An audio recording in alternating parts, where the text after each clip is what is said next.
从火车站，然后就是转乘的时候会骑 U-Bike 上下班这样子。因为它同一个账号可以每个县市有 U-Bike 都可以用，还可以绑很多卡，然后你就是都可以在各个县市借。而且现在有 T-Pass， 就是前30分钟还免费这样。然后还有就是它在同一个县市里面，其实站点都特别的多，所以你去到哪里，其实基本上就骑 U-Bike 其实都可以到这样。平常就是中午的时候会出去吃饭，那有些距离走路会觉得太累，通常都会选择 U-Bike 骑去四处吃小吃。然后重点是吃完的话，还要它骑回来又可以饭后运动，比较方便是可以不用带现金，直接刷卡或是绑定账号就可以使用。然后呢，其实台南的站点非常的多，所以要到哪边吃饭，我都觉得是非常方便。从12年前我们开始推出 U-Bike 到现在，其实台湾陆陆续续这么多的县市导入 U-Bike 之后，在台南市的 U-Bike 启动的时候，其实台湾大部分的人都已经使用过 U-Bike， 然后也知道怎么用它，所以台南的启用其实是非常的顺利，只要一注册，全台走透透。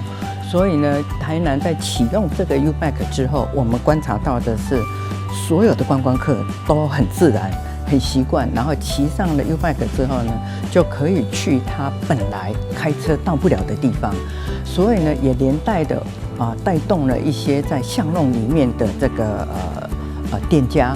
这么快速的可以达成这么多的使用量，一方面当然是因为我们布点的速度很快，那站点加密之后可以方便使用。第二个是不管是台南市的市区或者是新营的市区，因为它这个城市范围规模不大，所以很适合来用公共自行车来做使用。那我想，如果整个建制完成之后，我们整体的规模会来到625站。然后这个车辆数会有6200辆，对于这个公共自行车的推广跟增加的使用，一定会更加的便利。掌握施政3分钟，台南进步向前冲。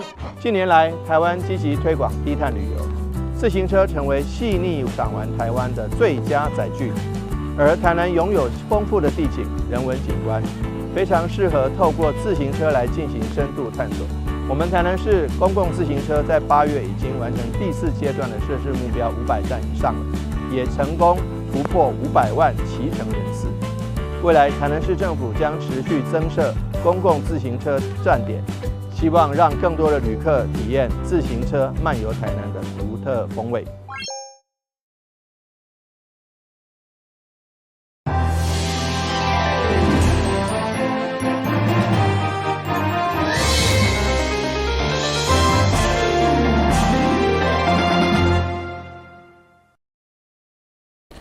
大家好，我是杨秀怀，欢迎收看11月20日礼拜三的中嘉台南地方新闻。林百货年度盛事府城摩登大游行将伫12月7号登场。今年以着台南400喜事满载做主题，规模比以往更加盛大。2024年的台南喜事连连，除了是林百货再开幕10周年以外，同时也是台南400为年头到年末。各种庆祝活动接连上场，林百货年度盛事府城诗行大游行，特别将活动结合台南400，以台南400喜事满载为主题，邀请大家用欢庆的心情来参与游行。今年是台南400，从年初的台湾灯会，睽违了16年没有办，在年中的文博会，8月的文博会，那也是很多年台南第一次来举办，一直到10月份的设计展。然后到年底 Hold You Demand Day， 我们的林百货大游行终于盛大来展开。林百货呢，在今年刚好是开幕的第10周年，在这么重要的时刻，今年的府城摩登大游行，它的主题就是台南400喜事满载，台南400喜事满载。我们带着欢庆的心情参与游行，我们希望跟我们所有的市民跟城市一起来欢度我们台南的喜事。哇，大家已经傻眼了，手机都拿出来。在今年的游行队伍当中，上引人注目的就是这个以传统板道文化为灵感，打造的团圆沿流水式、喜庆花口等等的造型，真正是喜庆感十足。是不是超强的啦？今天早上出现在这里，大家都尖叫了。好，我们吃。12月7号活动当天，现场除了会当看到真侪特殊造型来欢喜游行，还佫有规划零开始市集，以及邀请日本艺文表演团体来演出，活动安排喜气又佫趣味。记者张世伟采访报道。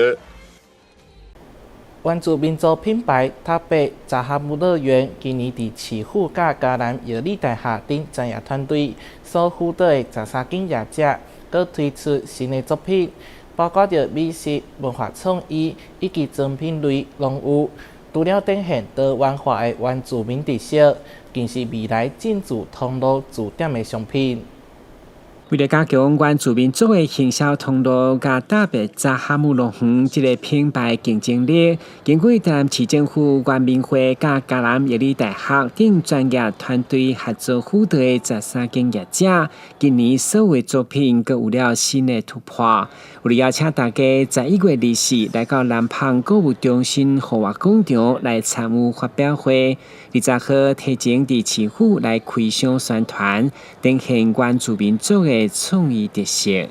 因为我们原住民是上帝所拣选的长子，那我们希望我们的心是勇敢的，而不是胆怯的心。那这个意涵就是说，我们希望我们每一个人都是能用善良的智慧，还有那个很勇敢的心来面对我们现在面对的困难跟处境。这新品总共有13家我们原住民我们扶植的摊商哈，这一次每一家都会有一个新品展出。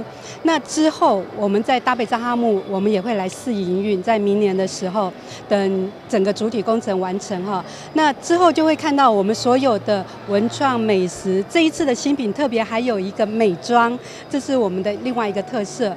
伫老铁的原住民歌舞座顶，其中有一天会长嘛以特殊业者来代言宣传，毕竟所有产品会当成功开发的相当不简单，希望打击消费者的需求，口味买当迎合大家介意。选出这么多这个代表我们台南原民的这个团队，这些都不是只是泛泛之辈哦，这些都是经过千锤百炼的，许多不管是工艺品，不管是表演，不管是食品，不管是装品这个保养品，其实都是非常非常厉害。所以特别谢谢嘉南药理大学以及各位的支持。特别扎哈姆乐园有家己每年的完工，大家拢期待伫遮建立扎哈姆延续创新的精神。国民会表示，到时24号除了原住民商品甲美食，也有扎哈姆之星的歌唱决赛，邀请大家来一场视觉、听觉甲购物的3重享受。台南新闻郭文吉采访报道。沿海高中持续推动双联合作，20号甲加拿大布莱斯学院签署 MOU， 除了政治部提供学生多元升学管道，嘛拓展国际学习的机会。响应教育部的双语教学政策，沿海高中跟加拿大知名的私立中学布莱斯学院合作，推动双联合作。让学生唔免出国，利用寒暑假时间，透过线上课程，就会当取得加拿大高中文凭。未来不仅是一个数位时代，也是 AI 时代。我们讲借由这样的一个远距来突破空间还有时间上面的限制，使得我们学生能够跟国外的学生一起来研究功课，一起来做朋友。在计划当中，双方将展开一系列的学术甲文化交流活动，包括教师课程强比、探究 SDGs 等国际教育议题，还有学生社团交流，提供多元的学习体验。我想这个对我们地方在培育未来的人才的部分，拓展学生视野的部分，我都是相当好的一件事情。那区长在这里非常乐见其成。签约仪式嘛受到台南教育界的高度关注甲肯定。目前沿海高中有跟美国、澳洲、加拿大、菲律宾等4间国际学校签署 MOU， 学校也阁有双语实验班，学生唔但有更加强的国际竞争力，嘛有更较侪的升学管道会当选择。台南新闻出会采访报道。在国家发展委员会的支持之下，台南市智慧发展中心跟水利局合作，推动台南市民生污水厂有机智慧管理的示范计划，以永康水资源回收中心做场所，透过 AI 智慧科技，让每一滴水发挥关键的效用。台南因为有南科高度的用水需求，所以兴建了全国第一座公共污水处理厂甲再生水厂合并设计永康水资源回收中心，除了提供稳定高品质的水资源，即会伫国家发展委员会支持，更是要推动民生污水厂有机智慧管理的示范计划，用创新科技来提升营运的效果，并监测水质变化，要让每一滴回收再利用的水拢发挥关键的效果。就是把我们现行的很多科技的预测跟科技的技术都投放在这个最重要的计划里面。那也非常谢谢我们国发会的指导哈。那包括刚才司仪提到的我们的这个AIoT 的部分，当然就是所谓监测哈，它可以提早在30分钟就可以有一些数据上的监测来做提供。那另外5G 专网的部分，就可以在我们大量的运输里面不会断线了哈，这个也是非常重要的哈。那另外包括我们现在提到的这个区块链的部分，就是确保它的资料的真实性不会被篡改，好，这个是在我们区块链的技术也已经在国内发展了非常久哈。那再来就是最近比较夯的，刚才跟李策略长有特别去提到的这个生成式 AI 的应用，它可以提早来给我们一些决策处理的模式或者决策处理的参考。这个是我们最近除了我们在水利局做的这个水位监测以来这个是最新的，而且是一个比较大的 gap 的一个进步。所以我想在这个计划的内容里面，我们充分展现了我们这10年来对于台南市的智慧城市的一个发展非常的有长足的进步。受到极端气候的冲击，当时要欠水拢真歹预测，所以水资源回收中心的兴建正是提早应用，除了为台南市打造水资源的永续循环，嘛凸显这10年来台南市打造智慧城市的重大进展。台南新闻军籍采访报道。台南市南台土鸡牛协会已经进行第17、18届会长交接，在所有会员的见证之下，因是交予新任会长高国清的手中。历届会长经手牵手齐心画出加油，规场典礼热烈佮温馨。中央新闻在基隆，中嘉新闻在台北。中嘉新闻在新北，中嘉新闻在桃园，中嘉新闻在台南，中嘉新闻在高雄，忠实呈现最佳新闻。每周6下午1点，请锁定高雄都会台中嘉新闻周报，带给您最在地的观点，最有人情味的报道。台湾好新闻就在中嘉新闻周报。看到囡仔兔，家长第一个受到的就是食歹麻肚，不过也有可能是因为颅内高压所造成的，千万要细腻哦。因为囡仔伫细汉的时阵，头脑才伫咧发育，儿童颅内高压是相当危险的状况。咱来听医师是安怎讲的。台南一位12岁妹妹，最近1个月拢感觉到头痛、要吐，行路袂稳，视力退化。来到成大病院进行电脑断层以及核磁共振检查，发现电脑内底有一个3公分大的肿瘤，才造成颅内高压，因此引起头痛、要吐等等的症状。家里的小孩有这些呕吐的情形，一定要密切的观察，那不可以轻忽，仔细的记录症状，那寻求专业的医疗专业的帮忙。这样才不会有这个有可能忽略掉了或延误到了这个重要的病情。目前治疗儿童颅内高压有食药以及微创内视镜等手术的方式。经过鼻子通道或者是在脑部开一个比较小的开颅的伤口，那可以用内视镜伸进去到比较深部的地方，做这些手术的治疗。那其实整体神经外科的手术也是向这个微创的方向去走。那这些也都是为了减少其他的手术当中的脑部的暴露，来减少这个增进变化后续的这个恢复的情形。借由神经内视镜甲微创器械辅助，会当缩小手术范围，减少手术中脑部暴露，嘛当寻求较安全的手术路径，减少手术风险。陈佑宁医师提醒，当儿童出现原因不明的呕吐，尤其伴随其他神经症状时，应该尽速就医，寻求医疗评估。记者张世伟采访报道。台南市美术馆推出全新的展览《大大挑战 Boys Love BL》主题，带领观众深入探讨 ACG 当中的查甫和查甫之间的爱情，以及甲社会时代变迁之间的关联。2位美男子画像在展间门口迎接，引导大众观看男性之美。ACG 在美术馆中并不稀奇，但以男男之恋做主轴的可是头一回。策展团队前往日本拜访出版社，与创作者会面，借展多件珍贵原稿。通常大家看到这些就是 ACG 的作品，都已经是他的成品。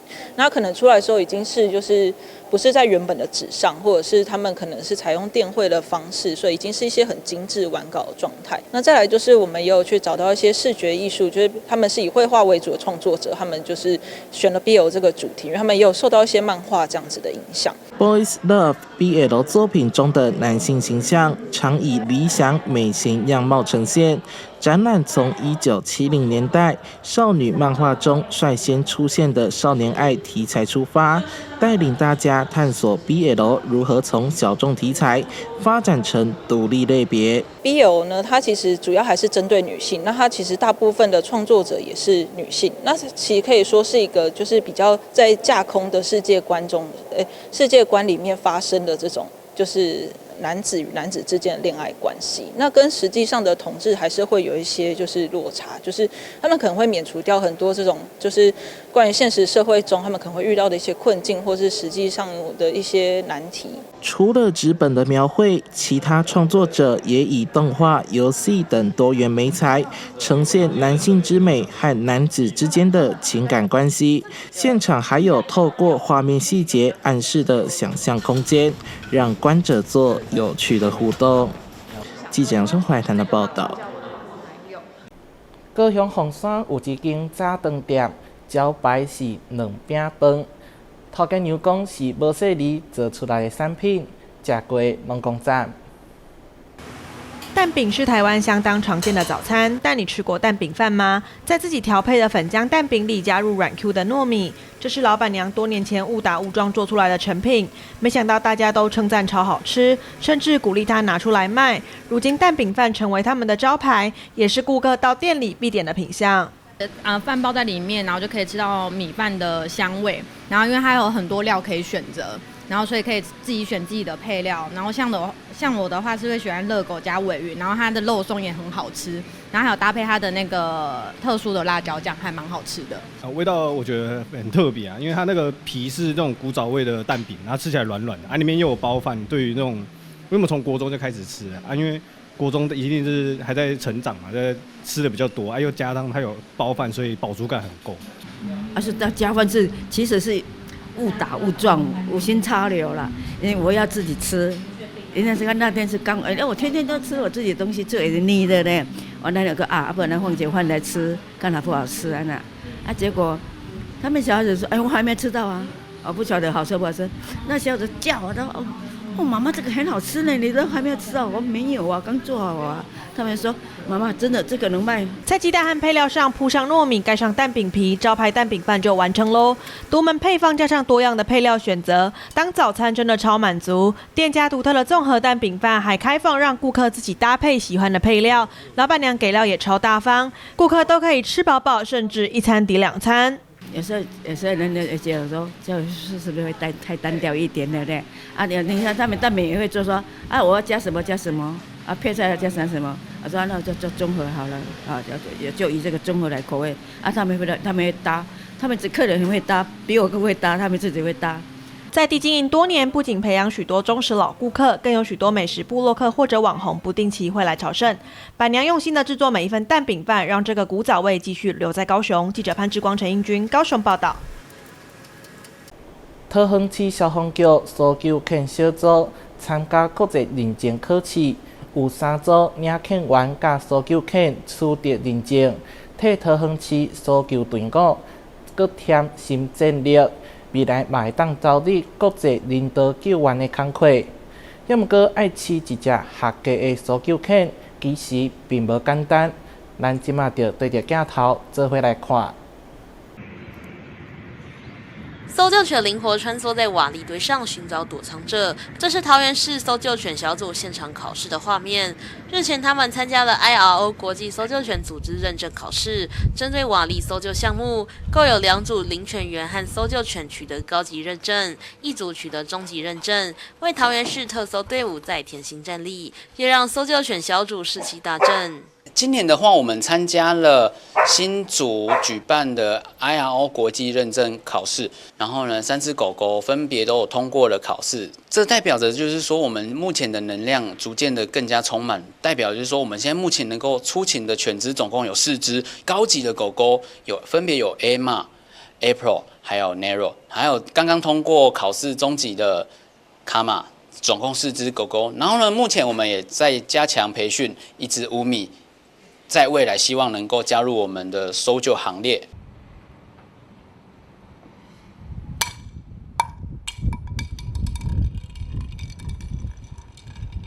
搜救犬小组队员也说明认证考试的内容，包含服从训练以及专项的瓦砾搜救。除了领犬员要与搜救犬培养绝佳的默契和信任感，搜救犬本身也要有足够的稳定性与理解力，才能在恶劣的环境中完成一次次搜救。因此，队员表示，与其说是要狗服从人类，不如说是要让搜救犬喜欢和人类一起做任务，让狗狗乐在其中，才能顺利完成搜救。考试训练呢，我们会有很多项目，但是呢，最主要会分为两大项目。第一个呢叫做服从，也就是人与狗的互动。再来呢，第2项就是瓦砾训练。然后瓦砾搜救呢，代表就是说，狗狗必须在瓦砾堆上，在一定范围内寻找出躲藏在里面的人们，然后呢，借此通过考试。其实人与狗之间的默契是非常重要的，像大家都会很常看到我们跟狗之间的互动的，他们都会眼神不断的看着我们，其实是他们对我们一个很大的信任感。今天是要他跟我喜欢一起做这一项运动，而不是说他必须听令于我，一定得这样子做。我们必须让他不断的喜欢上这一件事情，然后呢，让考试更加的顺利，然后让他在日后的不管是日常生活习惯，或者说出勤外面救灾的时候，能有更高的专注度在我们领犬员身上。事实上，要养成一只合格的搜救犬并不容易。以桃园搜救犬小组为例，平均需要花费2年左右来培养。因为唯有通过 IRO 搜救考试中级以上的认证，搜救犬才能正式出勤救援。有趣的是，队员也透露他们挑选搜救犬的条件，最重要的就是狗狗必须爱吃、爱玩、爱冒险，因为他们这样才比较有动力，愿意和领犬员一起做任务。和大众以为狗狗可能要冷静的想法很不一样。通常一只领犬，从开始培养到后面要通过中级的考试，可能都需要花上至少2年以上的时间才有办法通过。以搜救犬来讲的话，它必须拥有高度的专注力，然后呢，一定程度上的喜欢玩乐。为什么？因为如果今天狗狗不喜欢玩乐的话，我们不太好去让它领悟我们想要教给它的东西。它没有诱因之后，它就不想做任何事情。所以呢，我们今天会使用玩具，还有一些食物奖励品来让它喜欢上这一些运动、这一些活动。所以我们在挑狗狗的时候，一定会希望它是爱吃、爱玩这2个条件为主。然后呢，其他我们再慢慢去研考，就是说，它这只狗狗是不是适合我们搜救犬？这次的认证考试，桃园搜救犬小组不仅通过率100%，加上先前已通过高级认证的1组，目前桃园搜救犬队共有4组领犬员和搜救犬，可随时支援瓦砾搜救任务，未来也可投入国际人道救援工作，让人犬之间日夜不休，宛如父母子女般密集而亲近的培训，有了最好的回报。记者听台湾报道。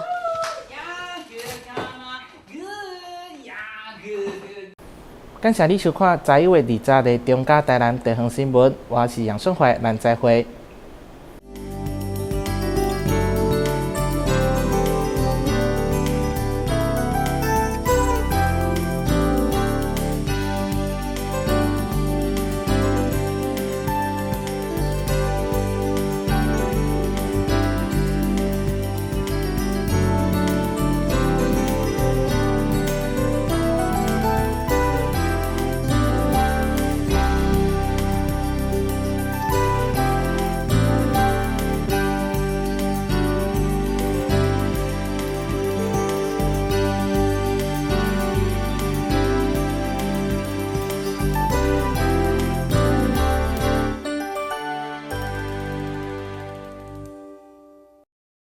又有人上当了，有钱要进来了。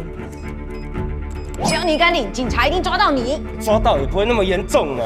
打诈新四法上路，严惩诈欺犯，骗越多关越久，最多关12年，最重罚3亿元，提高假释门槛，犯3次不得假释。要让诈骗集团想骗的不敢骗，已经骗的会被抓，骗到的没得花。守护诈骗被害人，提供被害人多元协助，有疑虑就打165，让政府来帮你。打诈新四法，加重刑罚，共同打诈。现身和投资群组，传授心法，保证获利耶！下载 APP， 投资储值。等一下，我没有开任何投资群组，这个是诈骗。打诈新四法上路，扫荡投资诈骗，严惩诈欺犯罪，最重关12年。有疑虑就打165，让政府来帮你。打诈新四法，加重刑罚，共同打诈。等一下。那个杨秀慧是假账号，政府为什么不管不抓啊？国之将亡，必有妖孽。那想啊，没政府啊要是我一定立法严办严惩，增加更多的打诈工具。这边有啊，打诈新四法上路喽！每当个计划名怕公狗，严惩诈欺犯罪，最重关12年喽！全民来打诈，反诈165，反诈有你我。打诈新四法，加重刑罚，共同打诈。还记得演练抗震保密3步骤吗？我记得哦，趴下、掩护、稳住。当发现建筑结构毁损且评估不可久留时，这时要带着避难包前往避难场所紧急避难。说到避难，全民防灾1点通或消防防灾1点通 App 可以查询最近的避难收容处所及导引。发生灾害一定要冷静，更要记得以上紧急避难方式哦。避免阳光直射，距离墙面10公分以上。定期清冰箱，让内部冷气流通。温度设定26到28度，家电扇助循环。睡觉定时4小时，滤网2周洗1次，提高降温效率。更换 LED 灯具，省电50%。随手关灯，选购有节电标章、效率1级的产品。随手关灯，节能减碳，减轻地球的负担。节能省电救荷包，爱护地球一起来！消灭用电怪兽打作战，请你跟我这样做。消灭冰箱怪兽这样做，避免阳光直射，距离墙面10公分以上。定期清冰箱，让内部冷气流通。热时冷却再放入，减少耗电量。不要频繁开关，压缩机运转很耗电。消灭冷气怪兽这样做。温度设定26到28度，家电扇助循环。睡觉定时4小时，滤网2周洗1次，提高降温效率。冷气启动最耗电，切勿频繁开关。换购冷气时 ，CSPF 值越高越省电。灯光照明占家用电量10%。消灭照明怪兽这样做。更换 LED 灯具省电50%。灯具定期擦，提高光源效率。善用日光效益，不开灯不耗电。随手关灯，随手关灯，随手关灯，打击耗电小怪兽。煮饭前先浸泡，缩短烹煮时间。随手拔插头，家电不待机。累积衣物一起洗更省电。选购有节电标章、效率1级的产品。随手关灯，节能减碳，减轻地球的负担。又有人上当了，有钱要进来了。只要你敢领，警察一定抓到你。抓到也不会那么严重啊。打诈新四法上路，严惩诈欺犯，骗越多关越久，最多关12年，最重罚3亿元，提高假释门槛，犯3次不得假释。要让诈骗集团想骗的不敢骗，已经骗的会被抓，骗到的没得花。